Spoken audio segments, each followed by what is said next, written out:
Loren always knew that fame came at a price, but he never expected it to involve dusty basements, cryptic contracts, and a set of chows. Cease, a bright-eyed optimist with a penchant for romance, signed up for the show in search of her soulmate, unaware that she'd encounter more than just awkward dates and cultural misunderstandings. The show, infamously titled 90 Day Perverts, catered to the darkest corners of reality TV. It promised drama, betrayal, and scandal, but held a sinister reputation in production circles. Faith entered with hopes high and head held even higher, but the whispers about Loren, one of the show's veteran characters, reached her ears on the first day. They spoke of how he would lurk in corners, a mysterious man with eyes that seemed to watch the world with an insatiable hunger.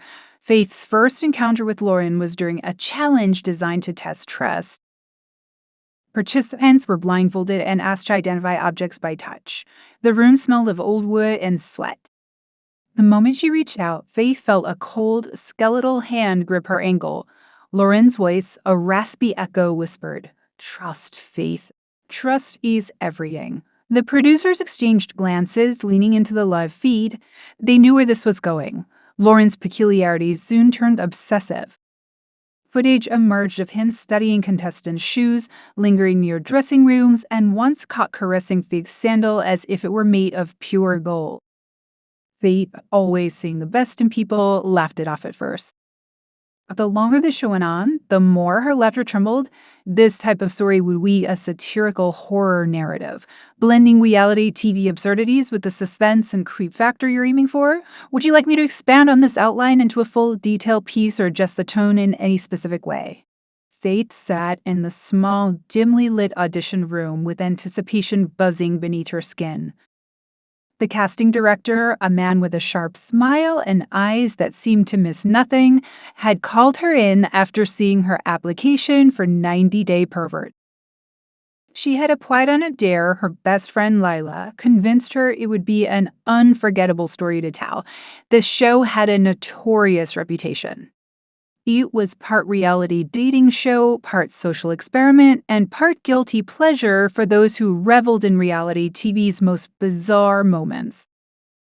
Contestants were known for being outlandish, the challenges bizarre, and the rivalries fierce. Faith, however, was looking for an adventure, and the risk seemed worth it if it meant breaking free from her monotonous life. Loren had been a staple on the show for 3 seasons, not as a contestant, but as an enigmatic, almost folklore-like presence.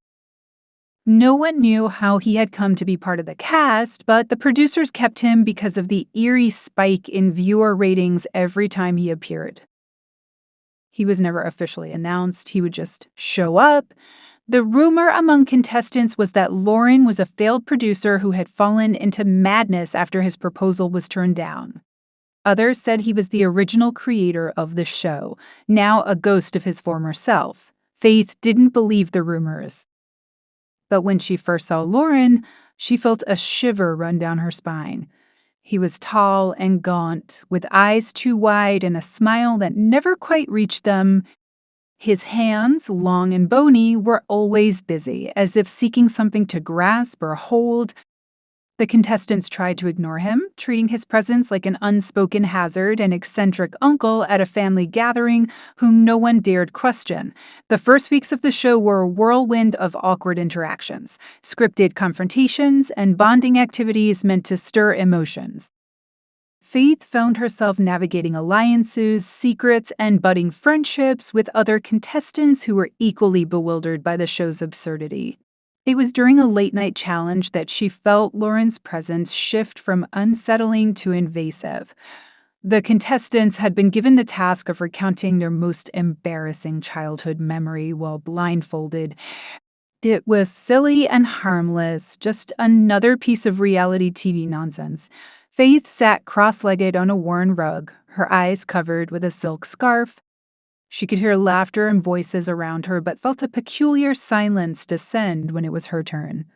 "I was 7, Faith began, "and I went to a sleepover where we dared each other to put our feet in paint and run across paper. I was so clumsy, I tripped, and a cold touch wrapped around her toes, firm and unyielding. She froze mid-sentence, her breath caught in her chest.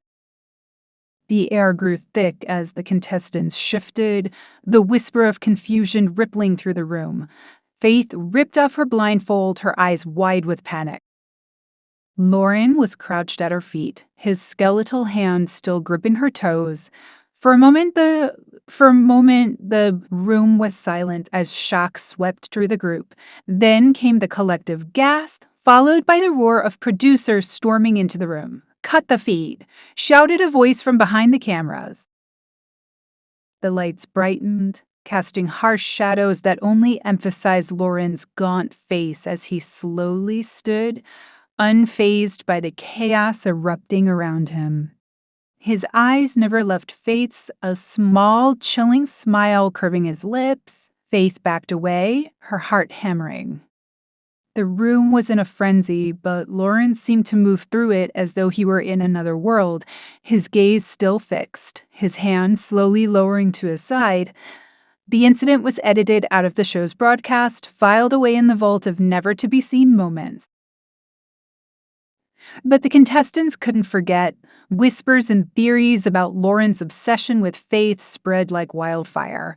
Faith felt his eyes on her everywhere she went. She woke up with the phantom feeling of cold fingers brushing against her feet, nightmares of skeletal hands reaching for her. "Would you like me to continue with this eerie and dramatic tone?"